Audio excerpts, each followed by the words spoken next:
Alors, bonjour à tous, et j'espère que vous allez bien. Sahar Tolkom, Sahar Mbakoum. Bon, je vais commencer par présenter le cours sur l'optimisation multi-objectif. Et la première leçon porte sur des concepts de base. Donc, avant de commencer, laissez-moi vous dire pourquoi nous avons besoin de faire de l'optimisation multi-objectif. Parce que tout simplement, dans la vie réelle, nous trouvons face à des objectifs souvent contradictoires. Et parmi ces problèmes, nous pouvons citer par exemple le problème de planification et de la production, où il faut minimiser le coût, la consommation, les taxes, tout en maximisant la production. De même, nous pouvons trouver dans un problème de raffinage du pétrole, où on doit minimiser la matière première utilisée, la pollution environnementale, et minimiser les coûts, les écarts par rapport à la demande, ainsi de suite. Donc tout ça, c'est des objectifs qu'on doit prendre en considération. Aussi, dans les problèmes de finances, par exemple, nous devons minimiser la variance et maximiser. La variance peut être représentée comme des risques, tout en maximisant les gains, les dividendes, la liquidité, la responsabilité sociale. Donc tout ça, c'est des objectifs qui doivent être optimisés de manière simultanée. On va le voir d'ailleurs dans cette définition. Définition, on dit qu'un problème est un problème d'optimisation multi-objectif si nous optimisons simultanément plusieurs objectifs souvent contradictoires. Celle-là, c'est la formulation d'un problème d'optimisation multi-objectif. Comme vous le remarquez, nous avons ici à maximiser une, deux, trois, k fonctions objectifs sous contrainte que x appartient à S.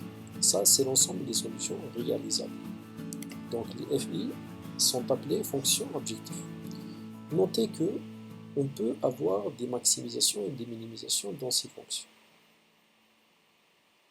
Un cas particulier des problèmes d'optimisation multi-objectif, nous trouvons les problèmes d'optimisation multi-objectif linéaire, qui fera l'objet de plusieurs méthodes que nous allons voir dans ce module. Donc, la différence est que les fonctions objectives, toutes les fonctions objectives et toutes les contraintes sont linéaires. Donc, ici nous avons Z1 jusqu'à Zk. Donc, c'est des fonctions linéaires. Nous avons aussi S. C'est un ensemble de solutions réalisables représentées par les contraintes AX inférieur à E égale à B et les contraintes de cycle. Donc, qu'est-ce qu'un espace de décision et un espace de critères? En fait, l'espace de décision, pour le simplifier, c'est juste l'ensemble des solutions réalisables. L'image de cet ensemble va donner lieu à l'espace des critères. Donc, concrètement, c'est l'image. Donc là, on suppose que, si on suppose que ça, c'est l'ensemble des solutions réalisables, toute image en fonction des fonctions objectifs va donner lieu à un point dans l'espace des critères. L'ensemble des images de cet espace va avoir, nous allons avoir l'espace des critères en bleu, comme vous voyez ici. Je vais donner un exemple plus concret pour que vous compreniez un petit peu les choses mieux. Donc, si nous supposons que nous avons ici un ensemble des solutions réalisables noté S,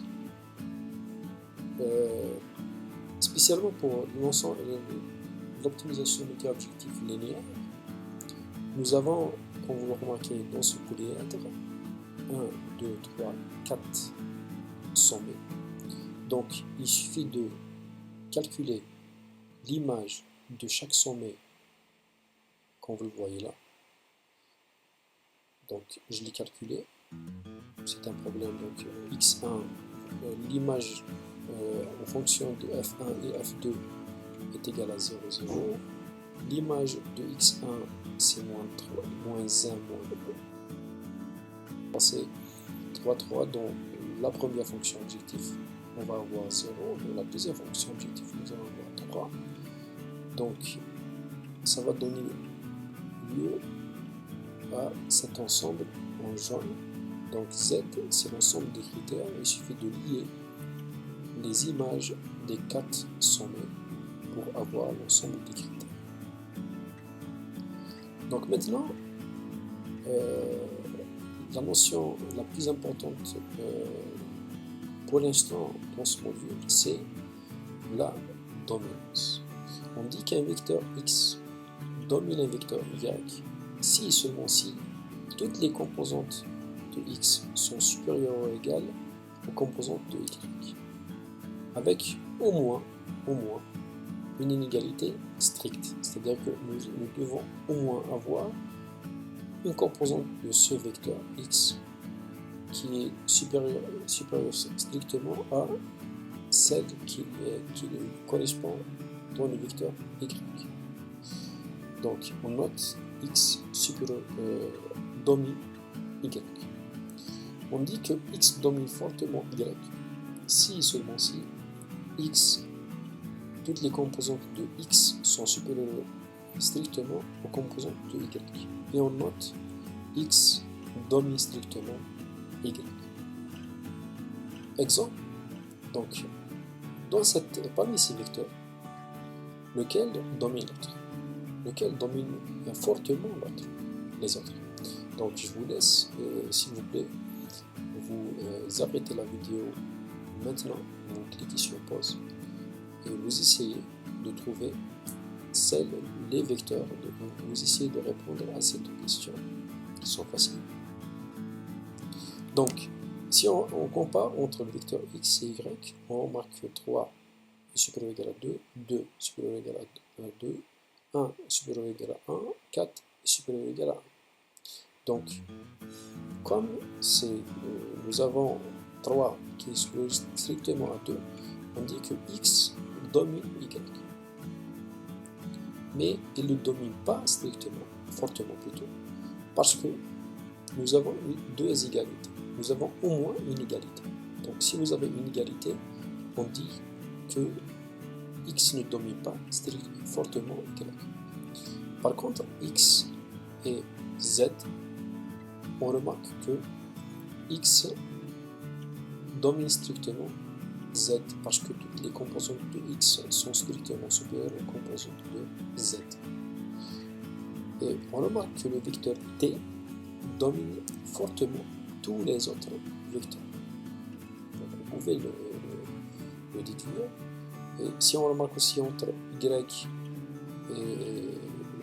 et t et z plutôt, on remarque que y domine fortement z.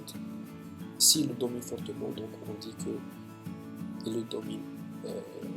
S'il le domine fortement, donc on dit que il le domine. Donc c'est implicite. Voilà. Donc notez que on peut trouver des cas où les deux vecteurs sont incomparables. Par exemple, si x a un 0 au lieu d'un 2 ici, on remarquera que x est incomparable à y, parce que il y a des indices où il y a des composantes où x est supérieur à y, il y a des composantes où y est supérieur à x. Donc là, quand on est dans un cas pareil, on dit que x est incomparable avec y. Notion maintenant, on passe à la notion d'efficacité. Une solution x est dite efficace ou Pareto optimale, c'est la même chose. Si et seulement si son image n'est pas dominante, c'est-à-dire que l'image de x avec toutes les fonctions objectives, on va avoir une évaluation par rapport à cette composante x qui n'est pas dominée. Donc, comme par exemple ici, nous avons un ensemble des solutions, des décisions, et là en vert nous avons un ensemble des critères. Ça c'est en fonction de x, et cet ensemble c'est en fonction des fonctions objectives. Donc on remarque que les points en rouge ici sont non dominés. Donc on va voir dans le prochain cours comment on trouve les points non dominés dans l'ensemble des critères. Donc on vous le remarquez ici, par exemple le point qui est situé par exemple 3, 5, ça c'est le point 3, 5, 35, 30, 5. Donc il n'y a aucun point qui est supérieur. Donc dont les composantes sont supérieures ou égales à 30,5. On vous le remarquez ici. Donc de même pour tous les points qui sont là, on ne peut jamais trouver des points qui sont réalisables, tels que leur évaluation est supérieure aux points qui sont en rouge ici. Donc l'équivalent dans l'espace de décision, on les appelle les solutions efficaces. Maintenant, on parle du point idéal. En fait, le point idéal, c'est le maximum de chaque critère individuel. C'est-à-dire une définition plus pédagogique, le point idéal est le point obtenu en optimisant chaque critère individuel. Si le vecteur défini par z égale au maximum de f1 sur l'ensemble de décisions, virgule, le maximum de la deuxième fonction par rapport au même ensemble de décisions, ainsi de suite. Généralement, un tel point n'est pas réalisable. Donc, on va le voir tout de suite. Donc, regardez ici, si je maximise la solution, si je maximise par rapport à Z1, je vais trouver 30. Donc, le maximum, il est atteint. Donc, imaginez que vous glissez une droite perpendiculaire à l'axe de Z1, on va trouver qu'on ne peut pas avoir plus de 30 dans Z1. De même, si on essaie de maximiser par rapport à Z2, donc on ne peut pas avoir plus de 18. Donc il n'y a pas un point qui a plus de 18 ici. L'intersection 30 dans Z1, 18 dans Z2 est appelée point idéal. Il est situé au niveau de la souris, comme vous voyez là. On déduit qu'il n'est pas réalisable. Donc, comme le dit la remarque ici, souvent il n'est pas réalisable. Maintenant, le point anti-idéal. En fait, le point anti-idéal, c'est le contraire du point idéal. Le point anti-idéal, dans un problème de maximisation, on doit minimiser chaque critère individuel. Si le critère, en général, donc là, il est souvent réalisable en fait. Le point anti-idéal, ça dépend des problèmes. Comme le problème que vous voyez là, je minimise par rapport à Z1, je vais avoir 0. Je minimise par rapport à Z2, je vais avoir 0. Le point 0, 0 est un point anti-idéal. La matrice des gains. Ou bien on l'appelle en anglais payoff matrix. Donc la matrice des gains est une matrice carrée de dimension K. K c'est le nombre de fonctions objectives. Pour la calculer, c'est simple. Donc, il suffit de... on commence par... je vous conseille de remplir les colonnes d'abord. Comment le faire? Donc, par exemple, ici, on calcule le maximum de Z1. Maximum de Z1. La solution trouvée, on va la noter X1 bar. Donc, Z2 de X1 bar, on l'écrit ici. Z3 de X1 bar, on l'écrit ici. ZK de X1 bar, on l'écrit ici. La deuxième colonne, on écrit d'abord, on calcule d'abord le maximum de Z2. On le note par exemple X bar 2. Donc Z1 de X bar 2, on l'écrit ici. Z2 de X2 bar, on l'écrit ici. ZK de X2 bar, on l'écrit ici. La dernière colonne, par exemple, on commence par d'abord calculer le point qui se situe là. C'est le maximum de ZK par rapport à X, appartenant à tout l'ensemble des solutions réalisables. Donc, on le note par exemple X bar K. X bar K. Donc, Z1 de X bar K, on l'écrit ici. Z bar de X bar, Z2 de X bar K, on l'écrit ici. Et ainsi de suite. Donc, ça, c'est l'ensemble, c'est la matrice des gains. C'est appelé payoff table. Donc, juste après ça, le point nadir. Le point nadir est défini comme la pire solution efficace. Il s'écrit comme suit. C'est VJ, si vous voulez continuer avec ZJ.